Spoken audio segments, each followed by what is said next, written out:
So we're going to go through the run through the paper for practical 3, which is spreadsheets and also CSS, HTML, web stuff.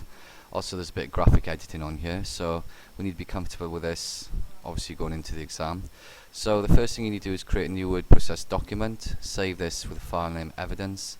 You will use this to store evidence during the exam. So that's quite straightforward. Place your name, center number and candidate number in the header of this document. Again, insert header, footer and put that in. So you've got to create new folders called Web31 and SS31.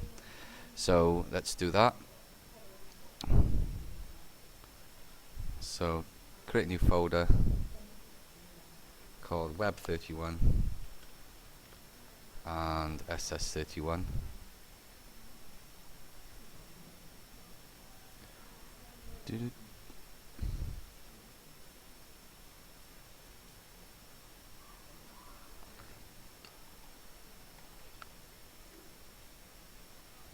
Make sure I got it right. In your area, 31. Okay. Good. So the next thing it asks you to do is open the web page, and if you've got the electronic version, which you may have in the exam, you can click on here and you can follow the instructions, download and save the following files into your Web31 folder. So here, if you click on it, there's a zip file, or you can do it individually. I mean, individually it's going to take a long time. If you download the zip file, it's going to download here, and basically it's going to go into your download.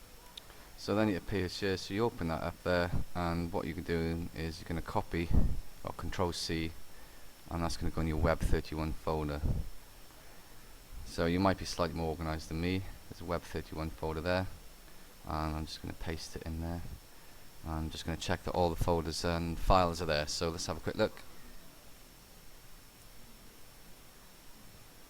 And there they are. Good. So I'm just going to go back here. I'm going to delete that one because that's going to confuse me later on. So I've got that. So the next thing I need to do is, once I've got all my files, let's have a look down. Download, save the files, blah, blah, blah. Download and save the file J12 employees to your SS31 folder. So J12 employees to your S31 folder. Let's have a look for that. So here's the J12's employee. It's in my Web31 in that folder there. So I'm just going to call Control C and go to Documents and find my SS31 and put it in there. Control V. There you go. That's that bit done. Right, let's go to the next bit. So you work for a company called Hot House Design. You're going to create a new web page for a client called Extreme Adventure Company. So you might think you need to create a new web page, as you can be right, but the first thing you need to do is read the question down here. So open the image in a suitable application, manipulate this to create a background image which will be used in the style sheet. Resize this to 720, save this image, blah blah blah. Reduce the image if necessary to ensure the storage is no longer than 100 kilobytes, and then save the image as JBack GD3.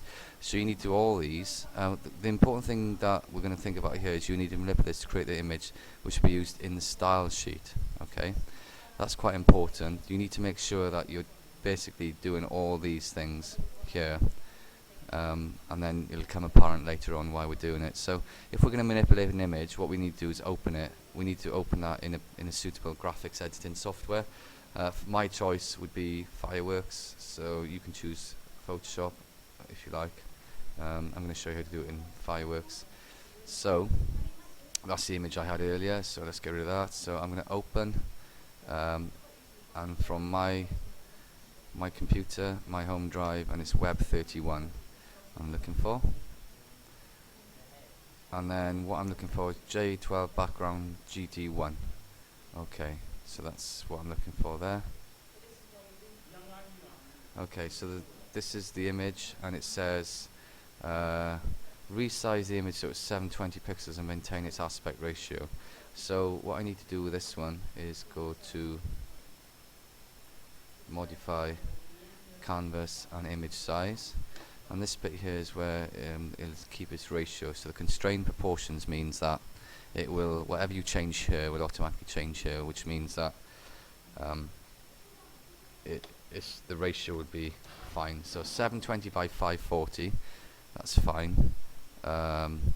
take a screenshot to show you resize the image. So at this point, place this in your evidence document you create in step 1. So if you've created the evidence document, then you would screenshot at this stage, print screen that, and put that into your evidence document, and then you press OK. So then you can see how it goes down further, and let's get this back up a bit. So that's 50%.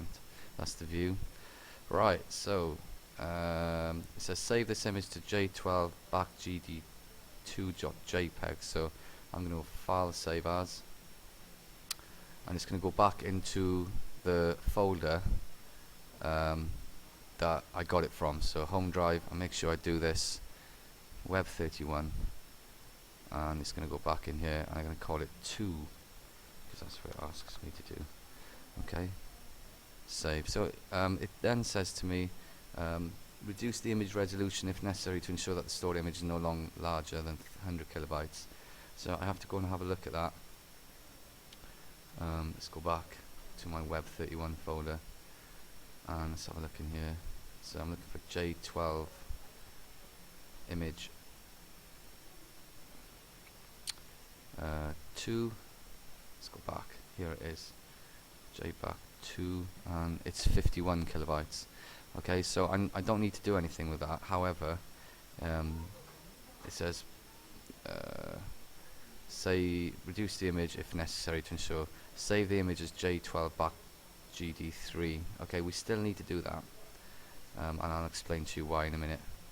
So we now need to do incidentally, if I did want to make the resolution smaller, I could make the quality smaller here, and that would save as a smaller file size.